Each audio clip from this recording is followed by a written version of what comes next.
I've been working as a full-time professional sculptor and artist for over 45 years, creating site-specific sculpture and artworks for the public realm. My artworks are conceived and developed in partnership with clients, design professionals and the local community wherever possible. Every commission I undertake is a creative response to a particular social and environmental context. Consequently, my public art portfolio features an eclectic mix of artworks that derive their inspiration, ideas, and style from a broad and diverse range of sources. For my final year degree show at the Glasgow School of Art, I created a room full of life-size figurative portrait sculptures. Two of the figures, Tommy and Maggie, were purchased after my show and installed at the Glenshee Sculpture Park in the Scottish Highlands, where they became a major tourist attraction for many years before being accidentally crushed by a snowplough. In that same summer, as a young graduate, I won my first major public sculpture commission to create Men of the Clyde for Greenock's Civic Square. Following a brief 3-year career working as a high school art teacher, I joined the Architectural and Planning Department of the Glenrothes Development Corporation as their town artist, where I created the Shoppers. It was my first figurative sculpture for the town. During my research for the project, I came across longtime friends George and Margaret, who were residents in a local care home. Although he was deaf and she was blind, they sat together holding hands every day in the same old chairs, keeping each other company. After taking their photograph, I returned to the studio and began to model them in clay in preparation for final casting. I reimagined them sitting in the town's shopping centre, having a wee rest after a hard day shopping. Indeed, they should be well rested by now, for they've been there for 40 years. When I embark on a new commission, I carry out as much research as possible. I visit the site and meet with the client to discuss ideas and then prepare sketches for consideration. Once a concept has been approved, contracts signed, I begin to create the artwork. In the case of a figurative sculpture, the original form would be modelled in clay and then cast in bronze. Foundations would be prepared and the finished artwork installed on site. Salute was commissioned to honour the efforts of the lumberjills during World War II, who toiled in the forests of Aberfoyle when the original foresters were overseas fighting on the front line. The sculpture depicts a lumberjill looking westwards toward the setting sun to see what work still needs to be done the next day. However, as she lifts her hand to shield her eyes, it seems as though she is also offering a salute to the men that might never return.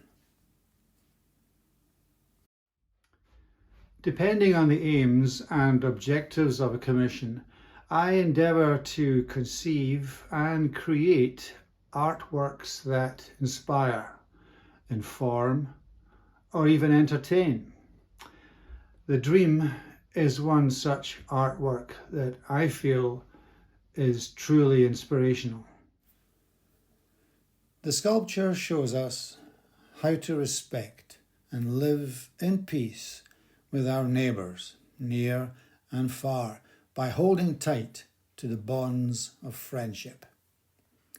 Local children from diverse ethnic backgrounds were selected to pose for the artwork, and 2 editions of the Dream were produced. One for the Garden of Remembrance, close to the Glenrothes town centre, and the other for the twin town of Böblingen in West Germany. On a research visit to Böblingen to find inspiration for a sculptural exchange between the 2 communities in 1987, I became acutely aware of the threat of conflict posed by a nearby military base just across the border in East Germany. On my return to Scotland, I created the Dream, and having installed the Glenrothes version of the sculpture in 1988, the Böblingen version was gifted to the citizens of that town in 1989. As we all know, the Berlin Wall came down that same year. So you could say the dream came true.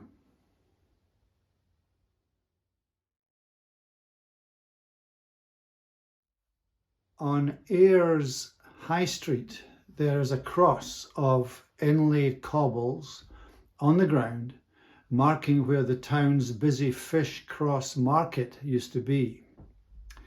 The town's fishing industry is now long gone and but a distant memory. Granite seating in the form of a cross now occupies the space, providing a resting place for weary shoppers to sit and watch the world go by. Looking down from above to those who sit below him stands a lonely bronze figure with head bowed, cradling a dead salmon as if in mourning for all that once was. The sculpture has become a kind of pieta. As with many of my artworks, the more you look at them, the more you see. Maybe our fisherman is not in mourning after all. Maybe he is a market trader, proudly offering his prize catch for sale. The fiberglass master pattern that I used to make the final bronze for the Ayres site now stands in a care home garden that blossoms and blooms with new life as the seasons come and go.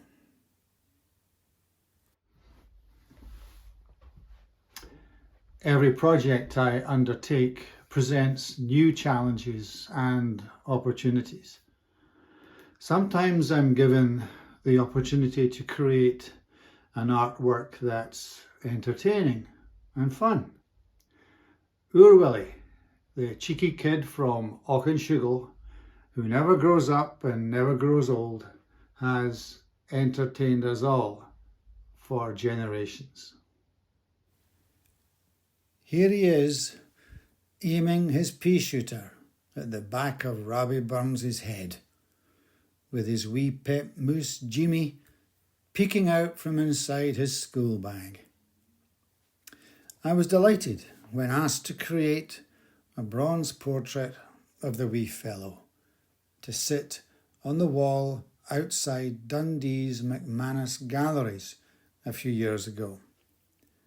And you can read the story about his day's mischief on the wall beside him. But where is P.C. Murdoch's helmet, you might ask? Well, maybe if you look hard enough, you might find it lying behind the wall somewhere close by.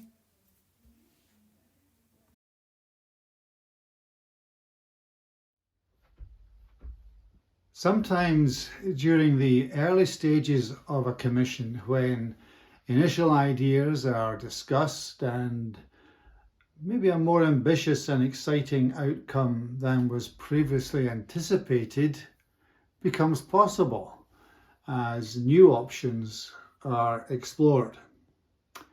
The tribute to the woman who worked in Dundee's jute industry is one such example.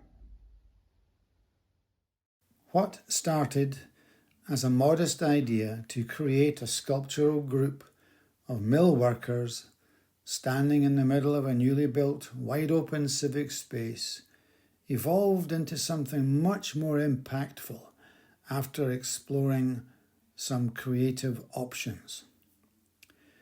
By building a monumental statement artwork more suited to the scale of the site in question, I was able to add layers of meaning to the artwork by including a sculptural portrait of an actual weaver, standing by her machine, her child shifter, nervously hiding from the supervisor's judgmental gaze, the swooping form of a section of jute cloth featuring the songs the mill workers used to sing as they worked away at their mill machines.